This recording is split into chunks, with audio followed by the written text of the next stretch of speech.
this is Ilina and welcome to another LDRS creative card making video. In this video, we're going to use 3 of the new November products. We'll be using the Gardenia layering stencil, along with a couple stamp sets from the sentiment and some extra elements to add. So here I have 2 samples where I have used the right side of the stencil, the right side up. But for this card, I will show you that you can flip the stencil and you will have the wrong side up in a way, and you can use it that way too. So I'm using the Peachy Keen ink, hybrid ink, to apply that first layer. This is the 1A stencil that's turned wrong side up. And turning all of the 4 stencils this way, you will have a perfectly layered mirror image of the original stencil image. So making sure that I have nice coverage, that I have nice and even coverage, just wiping it off with soft cloth once I'm done and removing the stencil. Now I'm adding the 1B stencil, again the wrong side up. I'm taping it down using some repositionable tape, and I'm using Tangerine Dream ink to add that second layer. If you don't have different shades of orange, you can use again the same ink over the first layer, and just layering those two together will create more contrast, and that second layer will appear light darker. So next let's add the third layer. This is the 2A stencil, again the wrong side up, and I'm using Prickly Pear Perfection ink, hybrid ink, for this layer. I'm adding to all of the leaves and the branches or the stems of the flowers. I just have the ones on the bottom here.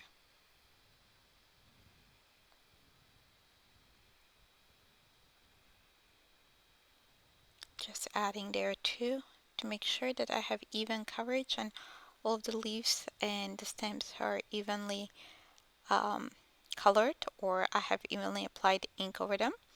Next we're going back with the fourth stencil, the 4B1, again the wrong side up, and I'm adding olive branch hybrid ink.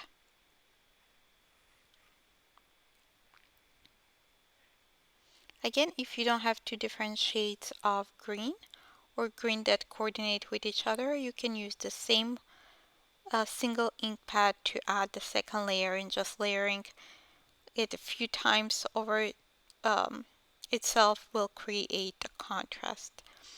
Next, what I'm doing here, I'm trimming that panel to 4 by 5.25.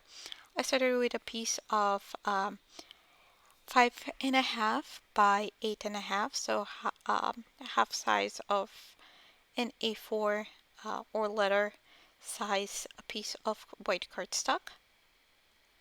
So I think that looks good. I'm just making sure that all of the sides are nice and straight.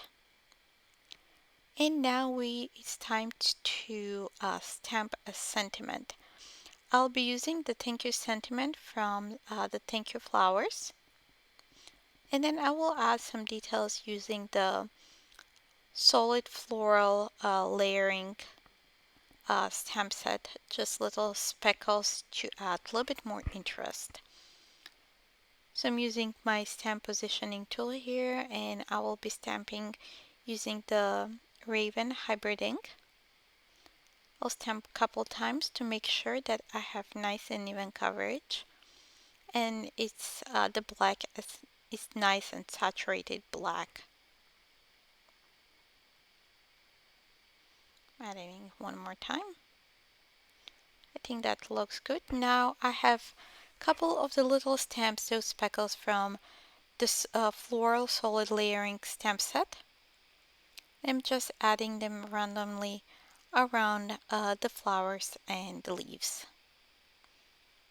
Once I'm done with those, for the larger areas, I will use the larger speckles stamp from the same stamp set and add around the corners. So you can see here, I'm just using the Raven ink to add around and create kind of frame around, and also kind of it really adds a little bit more interest to that plain white background. It just creates a little bit of a little bit more texture.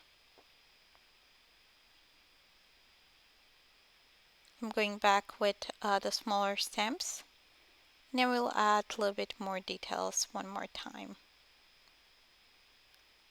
Just trying to see if I can fit the larger stem in that area that seems kind of very white and not balanced compared to the rest of the image. So I went back and put those two little stamps back on my acrylic block. I'm stamping over with the Raven ink.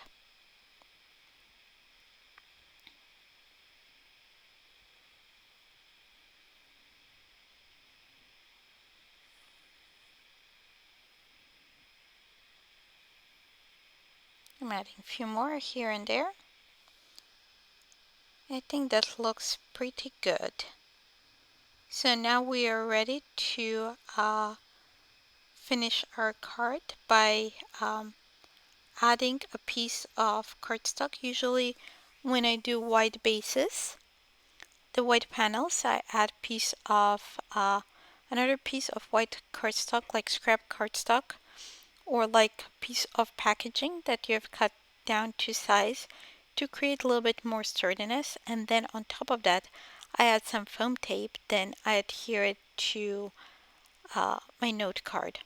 So I added some adhesive on the back there.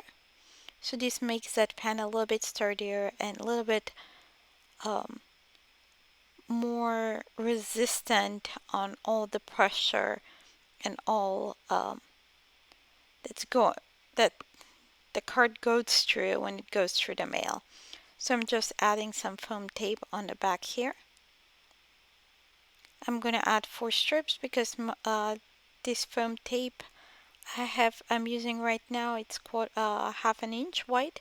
Usually I use 3 1/4, so usually I add 3, but with half inch I do 4.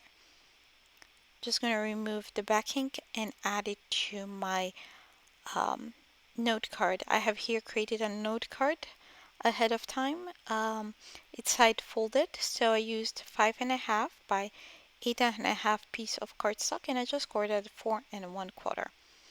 So that finishes our card.